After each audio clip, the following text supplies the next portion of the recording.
Merhaba, hoş geldiniz.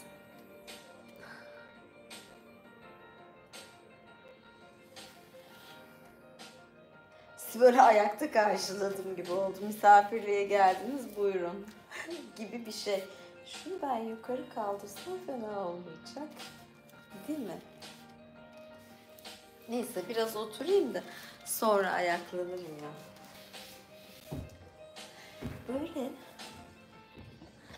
yazın hem çok sevdiğim özellikleri var hem de böyle sevmediğim bazı özellikleri var. Yani yazı çok sevdiğimi düşünüyordum. Ama bir yandan bakınca aslında o kadar da sevmiyorum. Hello.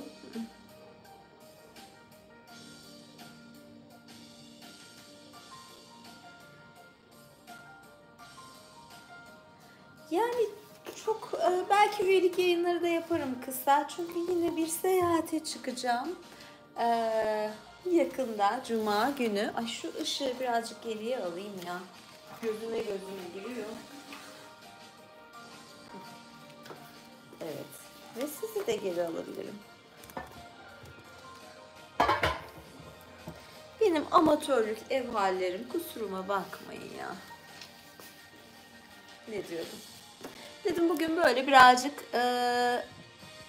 sohbet şeklinde olsun. Ay, burada da kablolar. Yani doğal halimle karşınızdayım. Biraz ev hali.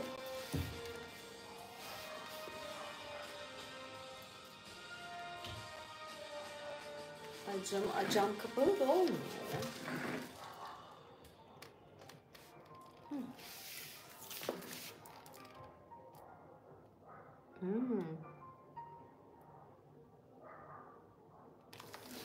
Şuraya alayım bari.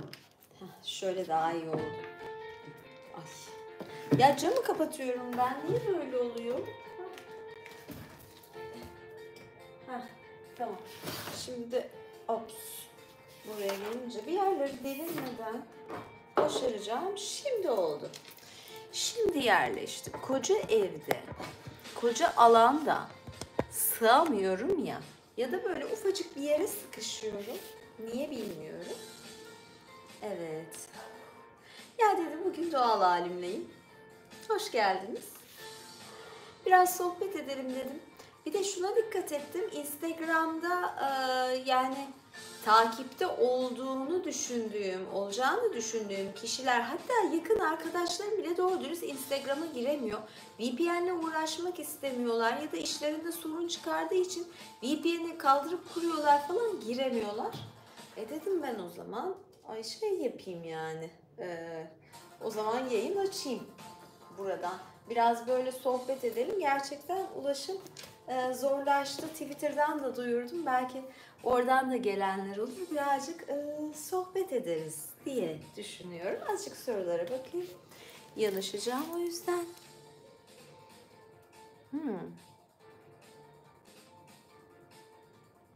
Evet. Patreon'um var. Evet, Patreon var. Patreon'da şu anda şimdilik yani sonbahara kadar YouTube videolarımın tekrarı var. Yani üyelik videolarımın tekrarı var. Teşekkür ederim. Ablalı konuşmalar yine. İçerikler nasıl? Yani bugün mesela gideceğim için imparator üyelere yine içerikler çektim biraz. Özel içerikler. Ya özel içerikler derken ben mesela şeyi çok yapıyorum. Hani ne giyinsem, prova falan, böyle stil, bu tür şeyleri çok yapıyorum. Biliyorsunuz ben böyle güzel ayakkabılara, eteklere, elbiselere, bikinilere meraklıyım.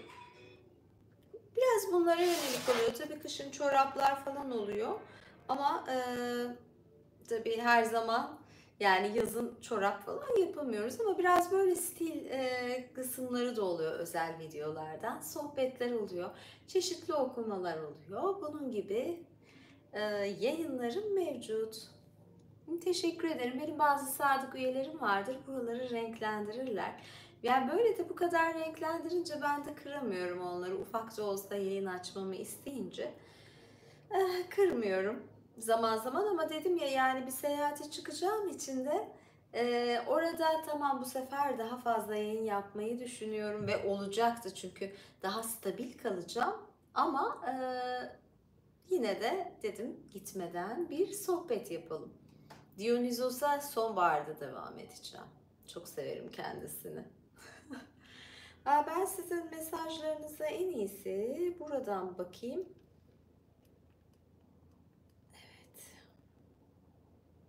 Evet. Evet. Evet.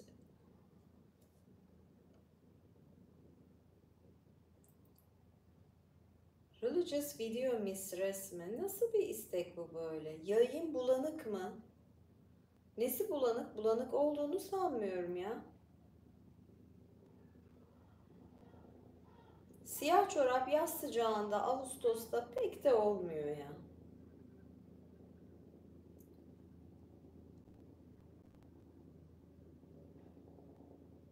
İlk defa gördünüz. Bu terlikler yeni geldi. Ben şimdi seyahate bunu mu götürsem diyorum. Siyahları mı götürsem? Yani gerçi hafif o siyahlar da çok rahattı. Biraz fazla iriler ya. Kocaman bir terlik. Hani böyle ayağımdan çıkar düşer mi bilmiyorum. Yani böyle. Ben bunlarla çok rahat ediyorum tabii böyle plaj terliği falan gibi. Yazın benim yani şeylerim bunlar vazgeçilmezlerimden. Evet gençken de dominanttım. Hatta daha bile fazla dominanttım. Bu biraz benim hani olmuş halim. Sadeleşmiş halim. Ya da daha yumuşak bir şekilde yapıyorum ama her zaman dominantlık vardı. Ben biraz eril bir kadınım. Biraz değil bayağı erilim ama dişil görünümündeyim. Dişiliği de çok seviyorum. Endonezya'dan yayın. Evet. Yanımdaki kitabı sizler, tamam şu cadılığı gördünüz. Ya bir de mesela ben diyorum şuradan rastgele bir şey okuyacağım. Bir arkadaş, bir kişi demişti ki yapsanız olur mu? Mesela ansiklopedi okusanız. Ve kış döneminde ansiklopedi, rastgele bir ansiklopedi sayfası falan düşünüyorum. Aslında bazen sabahları ya da hafta sonu sadece gazete köşesi falan da olabilir. Yani biraz böyle yorumladığımız falan eğlenceli bir şeyler.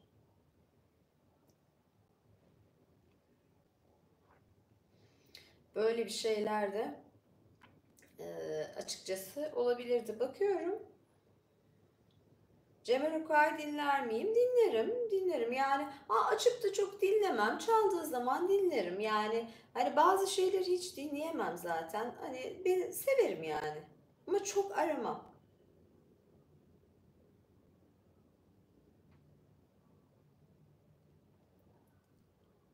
Gençlik fotoğrafım var aynısı zaten ara ara paylaşıyorum. En iyisi ben ne yapayım biliyor musunuz? Instagram gibi gittiğim zaman burada da bir yayın var ya fotoğraf paylaşıyorsun falan. Daha fazla shorts paylaşacağım. Belki fotoğrafları da buradan paylaşırım. O yüzden YouTube'u daha fazla takipte kalın. Belki sürpriz Instagram gibi küçük küçük canlı yayınlar açabilirim. Gideceğim yer beni çok heyecanlandıran bir yer ve hep istediğim bir yerdi. O yüzden çok keyfim yerinde yani ne diyeyim nazar değmesin.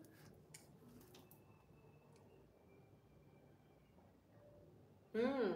Mesela internetten ya da mektuplar okumak konusu olabilir. Bunu üyelerimle yapmayı düşünüyorum. Yani hani itiraf mektupları falan oluyor ya. Bunun gibi şeyleri yorumlayabiliriz. Yani sizden de beklerim açıkçası.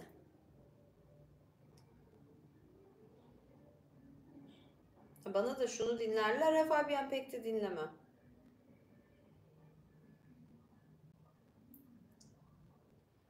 Lise fotoğrafım. Lise fotoğrafta bulurum yani de.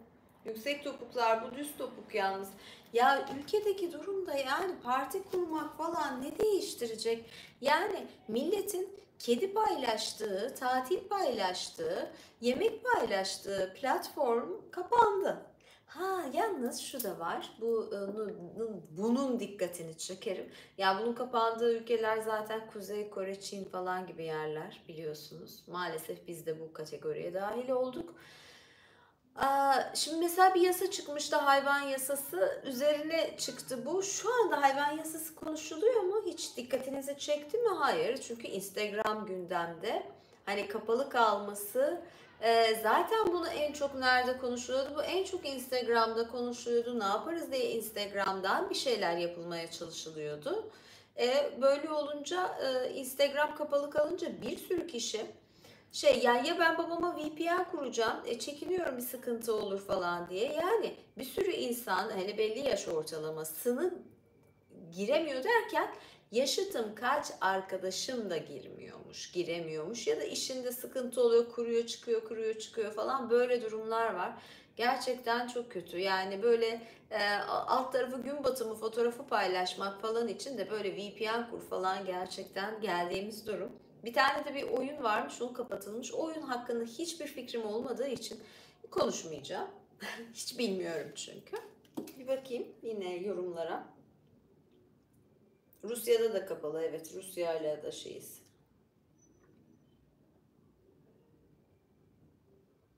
Teşekkür ederim yine. Arada böyle tatlı tatlı renklendiriyorsunuz.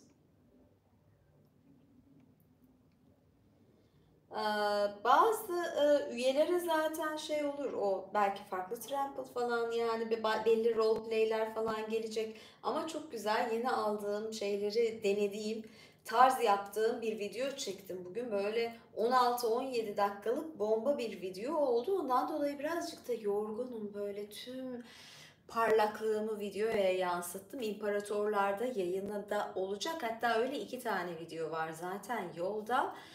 Ben onu herhalde cuma falan böyle yoldayken yüklerim diye düşünüyorum. Yani yüklerim, cuma günü açarım. Böyle geri sayımla açarım belki de. Do you get what you read? I mean, do you really understand them? Yani kitapları tabii ki. Yani bu çok saçma bir soru oldu. Kremim var mı? Krem var tabii ki. Kitap önceden yazmıştım. Tekrar da yani bunun için ciddi bir konsantrasyon süreci gerekiyor. Belki de iyi bir motivasyon gerekiyor. Yazmayı istiyorum, evet. Çok iyi de bir değil, hatta 2 projem var ama bir tanesi muhteşem. Bakalım, yani şeye bağlı biraz bu. Neydi adı? Yani o konsantrasyon sürecine bağlı. Ya şöyle söyleyeyim, ben Proton kullanıyorum. Twitter'dan ben bunu gördüğüm için. Ha, spamlemiş biri. Bak ben de anlamıyorum bazen niye öyle şey oldu diyorum.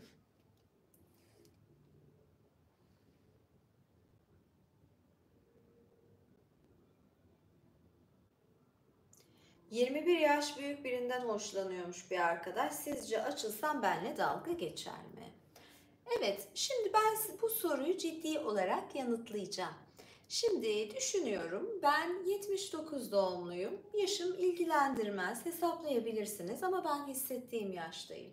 Ve benden 21 yaş küçük biri yaklaşıyor. Yani 20'lerinde bir çocuk, genç arkadaş bana yanaştığı zaman dalga geçmem, tatlı bulurum.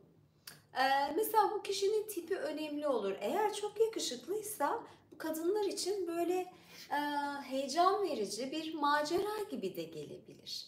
Ay ne tatlı der, böyle biri hoşlanıyor der, hoşuna gider. Farklı tür değerlendirebilir.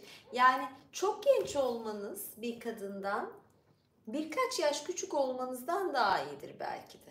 Yani böyle çok ortalarda küçük olduğunuz zaman ne küçük ne büyük olursunuz yeterince, ne de böyle küçüksünüzdür. Bazen küçük olmak ilgi çekici de olabilir. Ayrıca düşünün, Madonna'nın, Cher'in sevgilileri kendilerinden ne kadar yaş küçük.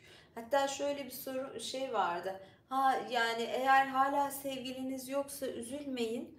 Belki de sevgiliniz daha doğmamıştır diye Madonna ve Cher'den örnek gösterilerek. Ben mesela hayatımda şimdi aman bir sevgilim olsun diye böyle bir arayışta değilim ya da evlenme merakında değilim. Ama tabii insanların böyle istekleri olabiliyor.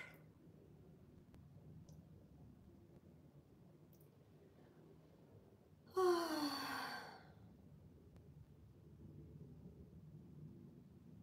Zengin olursa yaş fark eder mi diyor. Ha, eğer şimdi bu çocuk benden 21 yaş küçük, yakışıklıysa tamam ilgimi çeker, aa ne tatlı derim. Ama bu daha öğrenciyse, hani böyle paso ile geziyorsa, paso değil şimdi öğrenci kartı şu bu. Bu şekilde ise ya ne tatlı falan derim ama sen işine bak güzelim, okumana bak, bir iş sahibi ol falan derim. Ama eğer belli bir maddi gücü varsa, işi varsa, bir kariyeri varsa bu kadınların her zaman daha ilgisini çeker. Para peşinde değilim ama güç severim.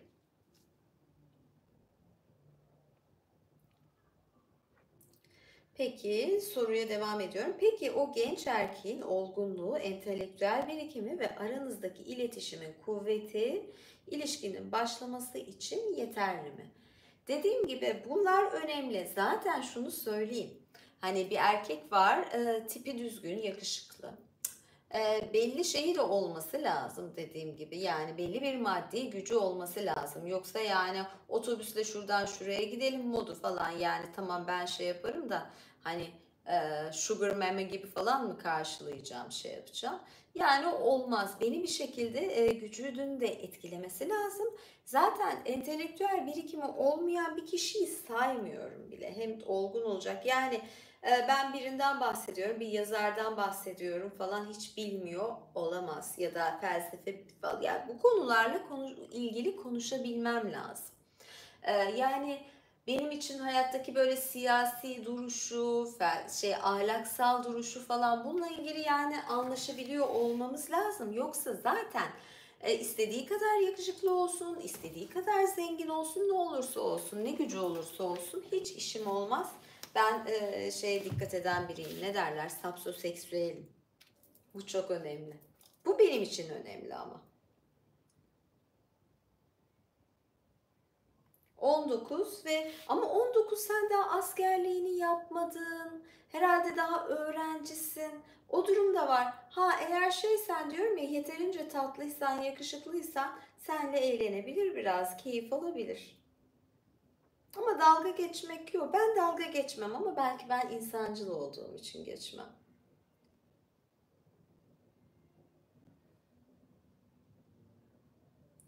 Ben entelektüel seviye olarak ezildiğim bir kişiye karşı çekinir miyim? Yani ben ezileceğim, ben. Ben hiçbir konuda ezilmem. Bu konuda emin olabilirsiniz. Ha neydi? Ben 20'li yaşlardaydım. Üniversitedeydim. Benden 20 yaş küçük, büyük, küçük değil. Benden tabii yani 20 yaş küçük bebek olur.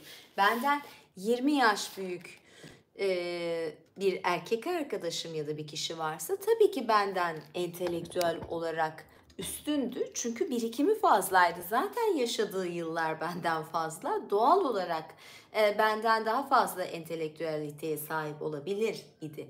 Ama benim zaten bir kendimi geliştirme tarzım vardı ve yeterli zekaya sahipsen ezilmezsin asla. Yani bana bir yazardan bahsedebilir, bir cümleyi okuyabilir ve onun üzerine karşılıklı konuşabiliriz.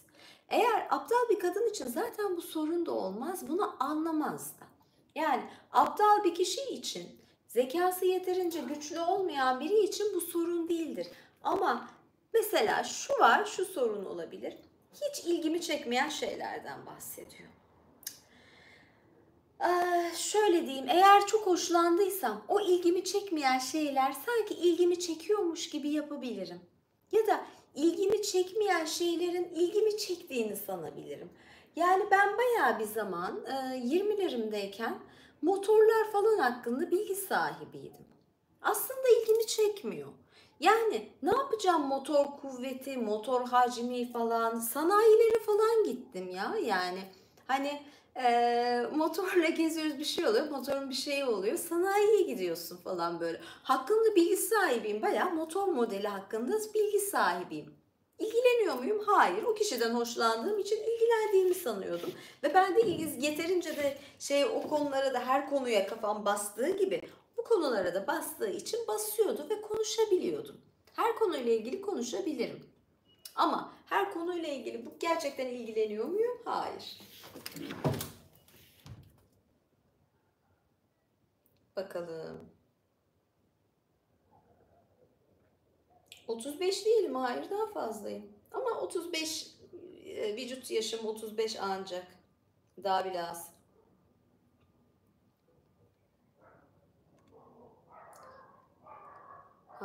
Erkeklerin milf sevdasının sebebi rasyonel, seksabilitesi yüksek, entelektüel, ne istediğini bilen kadınsın, tripli kız çocuğu değil. Tabii kız çocuğu değilim. Ezilmem, ezerim dedim. Aynen, bu terliklerle çok ezici gözükmese de.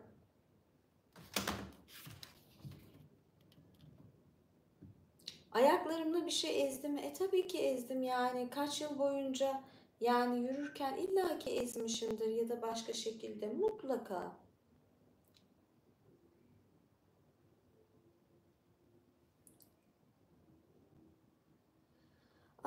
Şöyle efendim, siz her zaman üstün olduğunuz için bu ilişkilerinizde sizi yoruyor mu yoksa alışık mısınız? Bazen yoruyor, evet. Ya bazen hep benim karar almak zorunda olmam beni yoruyor.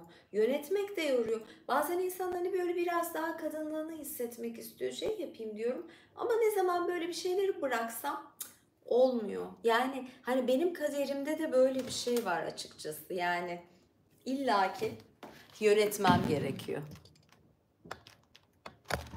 Şurayı birazcık yönetmem gerekiyor falan deyince ne yapıyorum? Madem öyle, işte böyle diyeceğim. Şimdi öyle demeyeyim tabii. Heh.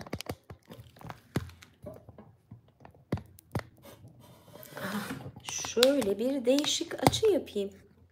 Bu biraz geri gitsin.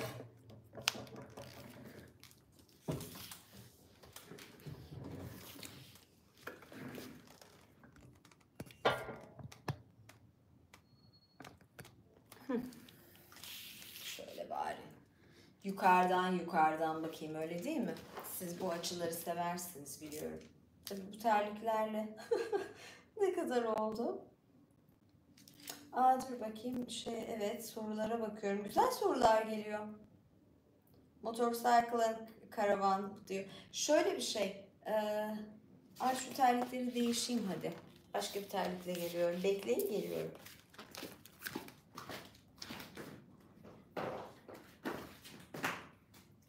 Topuk seslerim geliyor mu? Geliyorum.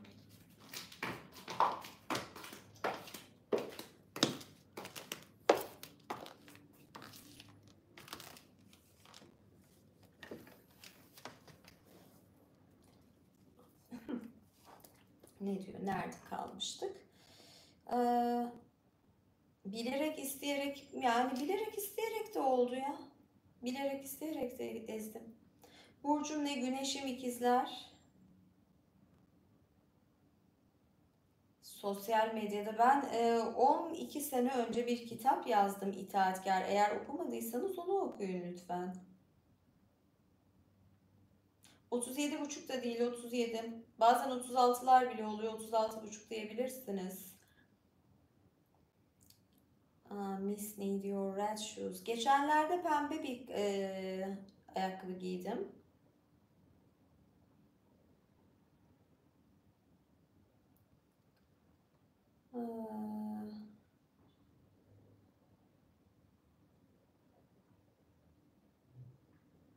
Dizlerinin üstünde olanlar. Demek ki size o geliyor.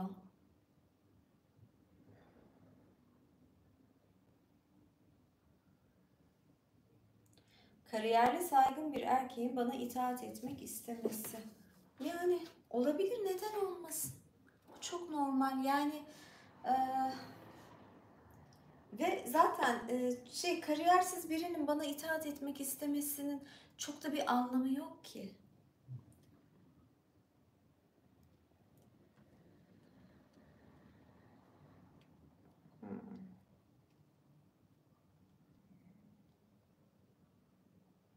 Diyor ki bu 19 yaşında çocuk, abla o kadın diyelim ki beni kabul etti, sonrasında benimle birlikte kurar mı, bu kadar farka rağmen beni kabul eder mi?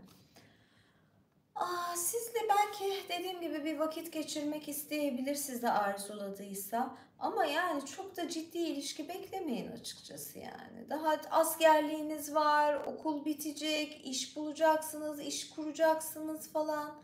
Yani bayağı annelik yapması gerekiyor. Bununla uğraşır mı? Bilmiyorum, kimi de uğraşır. Bilemeyeceğim. Ben uğraşmam. Ha yani bazen dediğim gibi ne tatlı dersin falan yani.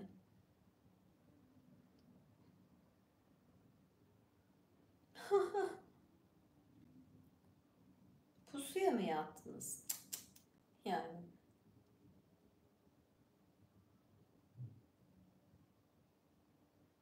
bayağı moral verdim. Ben gerçekleri söylüyorum. Yani ne olur ne biter.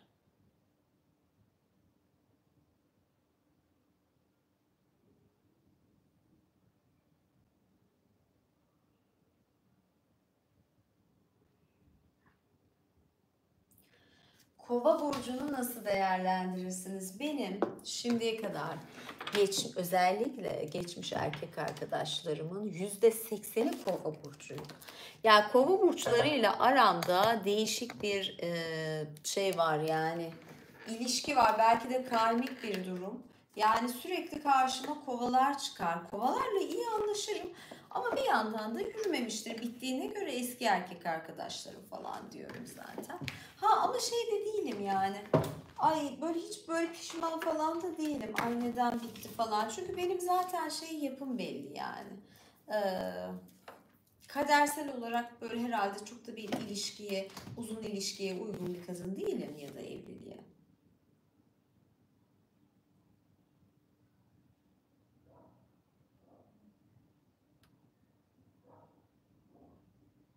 Başak burçlarıyla benim yükselenim Başak. Herkes burçlarını söylüyor. Aslanları da severim ya. Çünkü ayım aslan benim de. Ay illaki bir şey var. Herkes de sevecek bir şey bulabiliyorum. Önemli olan diyorum ya, yani onun da kaliteli olması.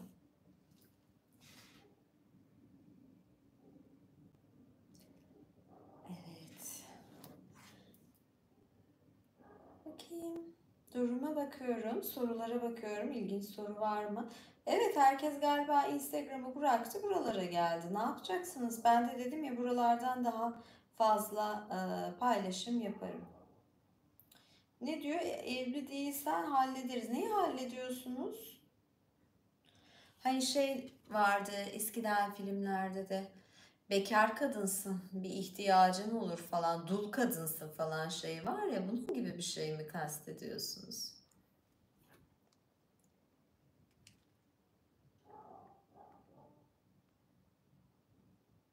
Ha, evlilik. Ay yok canım, evlilikle. Uzun boylu, renkli gözlü. Yani diyorum ya, ben ne sevmem. Ben sakallı erkek pek tercih etmiyorum. Baby face severim. Böyle sakallı, kıllı, uzun saç, hırpani görünümler hayır.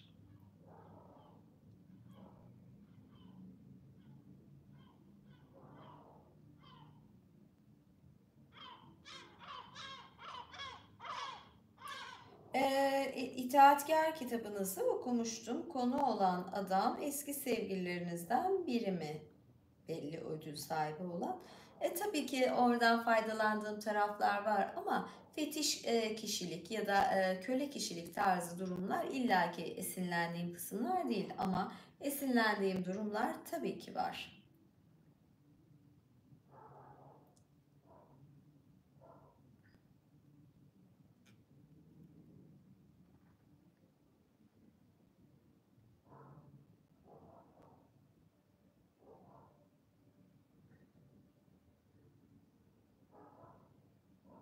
Ay biri diyor ay en ilgi arsızı falan. Yani şöyle söyleyeyim, sosyal bir medyada yayın yapıyorum. Böyle put gibi oturmamı mı bekliyorsun? Elini ayağını nereye koyacağını şaşırdım. Özellikle şaşırmadım. Özellikle hareket ettiriyorum. İlgiyi toplamam zaten benim profesyonel olarak işim. Yani ben bir ressamım ama ressam da ilgi çekmeyi sever, sanatçı ilgi çekmeyi sever, yazar da sever. Hele sosyal medyada iş yapıyorsan, sosyal medyayı kullanıyorsan zaten ilgi çekmen gerekiyor. Yani yaptığın işin kendisi bu. İlgi arsızlığı yapmak değil bu. Tamamen profesyonelce takılmak.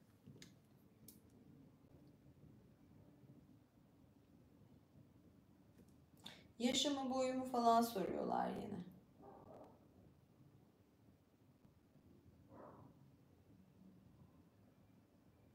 Kırmızı ayakkabı bekleyen var.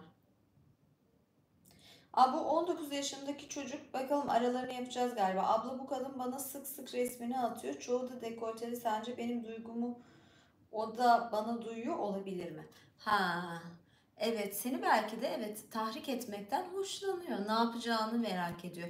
Diyorum ya sana, eğer yakışıklıysan belki de istiyordur seni.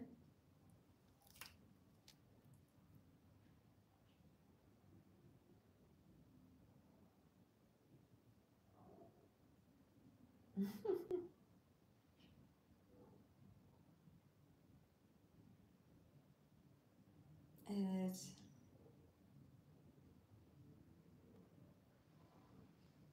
Ah, evet.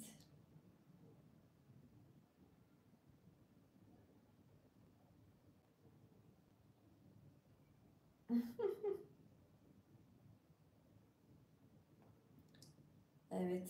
Ay ne güzel İtalyanca yorumlar da geliyor. Ben bu gidişle İtalyanca öğreneceğim. İtalya'dan çok izleyicim var. Sevmek mi daha önemli, sevilmek mi? Hiçbir şey hayatta tamamen karşılıksız değildir. Eğer ben karşılıksız olarak birini seviyorum diyorsanız belki siz de sevmiyorsunuz onu. Size nefsiniz bir oyun oynuyor. Sadece onu şehvetiniz, tutkunuz doğrultusunda istiyorsunuz. Ve belki de yani elde etmemeniz de bir sizin bir sınavınız, kaderiniz. Her şey yine de hayat içinde karşılıklıdır.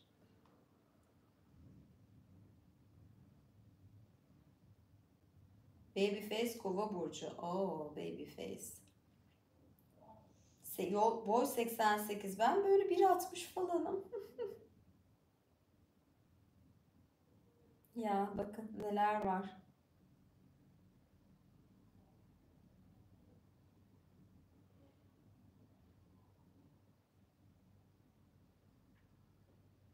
Hayır, benim sevgilim yok. Arnavutluğa sevgilimle gitmedim. Ya da başka bir yere de birileriyle yanımda insan varsa bu benim arkadaşımdır. Sevgilim değil. Yani diyorum ya, sevgilim yok. Böyle bir isteğim, derdim de yok. Yani şu anda hele hayattaki en önemli şey benim için ailem.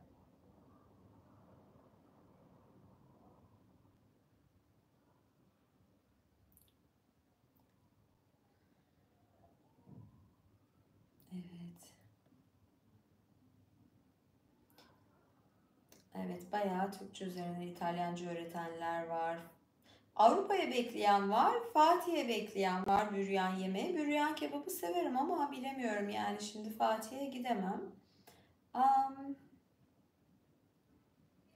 evet, koruma olmak isteyenler var 1,90 boyunda. 1,88 sürekli tıraşı olan bir babyface arkadaş var. Taliplerimi değerlendireceğim. Hayvanat bahçesi olduğunu düşünen biri de var. Bilemiyorum ya.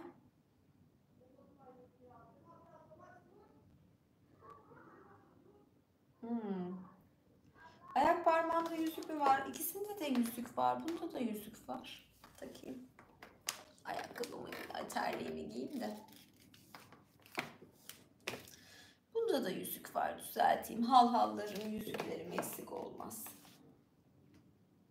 Saygı duyulan bir erkek olmanın altın kuralı. Ya başarı. Ama sadece başarı değil. Bir kere başarı yanında vicdan ve merhamet. Yani insanlara yardımcı olmak. Bu her zaman saygı uyandırır. Adalet duygusu. Yani benim bir erkeğe bir böyle için bir hayranlık için ya da için ya da gerçekten hayranlık duymam için tamam, bu kişinin bir hayatta bir başarısı olacak. Yani mesela merhametli, vicdanlı, adaletli bir erkek, tamam ahlaklı, ne iyi derim. Bir başarısı da olup faydalı iş yapabiliyorsa tamam, olmuştur derim. Bu çok önemli. Yani bu bende saygı uyandırır.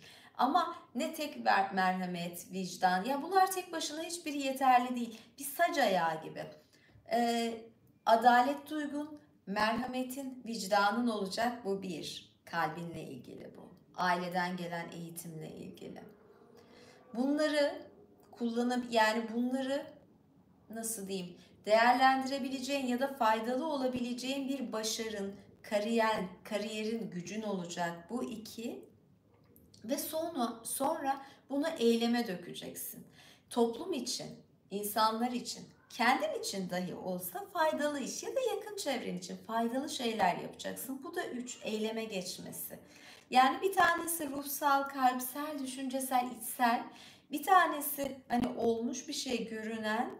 Bir tanesi de dediğim gibi eylem, fiille ilgili. Ah. Feedfinder açacaktınız, ne oldu? Ya bekliyorum açıkçası, bir sürü fotoğraflar falan, her şey birikiyor. Hangi biriyle uğraşayım gerçekten? Bir yandan bir yerlere gidiyorum, bir yandan yayınlar var, bunları aksatmıyorum falan. Feedfinder herhalde sonbahar gibi internet hayatı biraz daha canlansın. Özellikle Eylül'den sonra daha hareketleniyor buralar, o yüzden.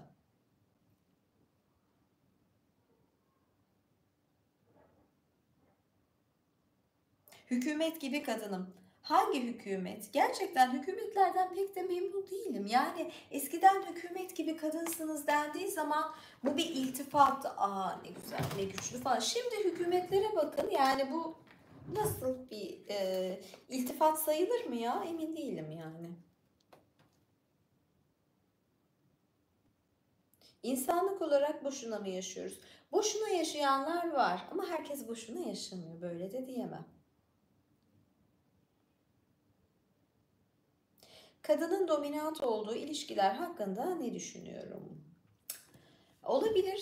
Bende de öyle durumlar oluyor. Çok normal. Ama yani de değil. Erkekler de bu kadar kadınsılaşmasın gerçekten. Bu da çekilmiyor. Yani belli yerlerde de erkekler dominant olmalı. Belli yerlerde bazen.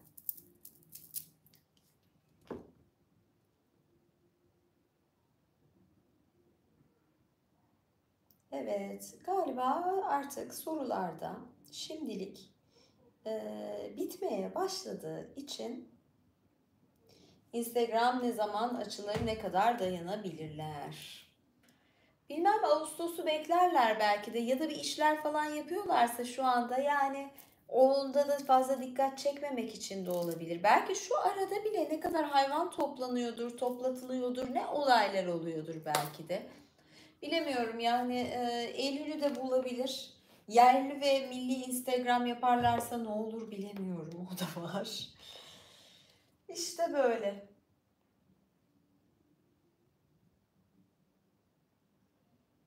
Neyse, ben bugünlük yayınımı kapıyorum. Bir dahaki yayında umuyorum ki ve ne diyeyim, İnşallah diyeyim, kısmetse diyeyim falan. Niyetimi koyayım. Çok harika bir yerden yayın yapacağım. Görüşmek üzere. Öpüyorum. Bay bay. İyi geceler. Görüşürüz. Kanalı takip etmeyi, beğeniler yapmayı, yorum yazmayı ihmal etmeyin. Bunları seviyorum. Daha fazlasını istiyorsanız da katılın. Görüşürüz. Bay bay. İyi geceler. Evet, her iki gruba da çok kısa olarak savaşçılara kırmayacağım bir yayın yapacağım. Üzerine de imparatorlara. Görüşürüz. Bay bay.